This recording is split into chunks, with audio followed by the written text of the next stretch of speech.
So, Sophie, why are companies being so reticent about the detail of their decarbonisation strategies and the detail of those, the costs associated with decarbonisation?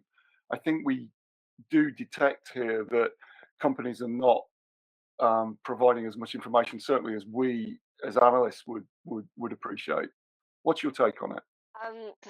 So on the transparency, okay, well, I think at a very high level, so if you read through the sustainability reports, I think the language is interesting, how the language that they use, and it's that we came up with our plan, with our ESG plan, and it's been approved, at the board level, and I think it's how much emphasis do you put on it, especially when it comes to capital allocation? So you have to demonstrate that you're being fiscally responsible and that your top priority is very much about adding value, right? Adding value to the shareholders. And I think that it's not just sustainability related topics; it's across the board. Is that what companies tend to generally report as are projects that are going to add a significant amount of value? Is it material? And I suppose when you look at the roadmaps and at least the interim targets for the renewable power, as we understand it, that is at least break net neutral or even net positive, from a cost perspective.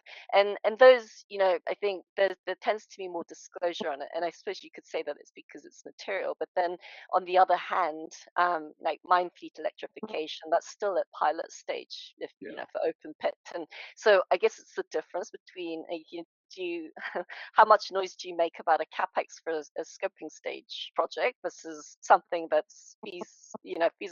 And so I think it's not specifically to do with sustainable, decarbonization topics. I think it's the level of confidence and feeling it out and making sure that you're providing what's your overarching message, and you're still expected to make money, you're still expected to um, yeah, create value, essentially. So I think maybe that too, yeah.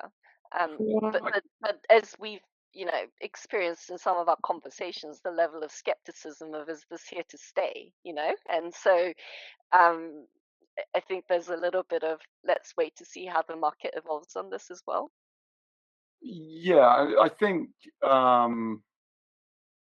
my concern is that there's a real danger of confidence being undermined or the assumption being made that maybe companies aren't serious about decarbonisation or that they're, rather concerned about the actual cost of it, so maybe don't want to release too much detail. And I think at a certain point that becomes quite problematical, and it certainly doesn't help the financial institutions to feel comfortable.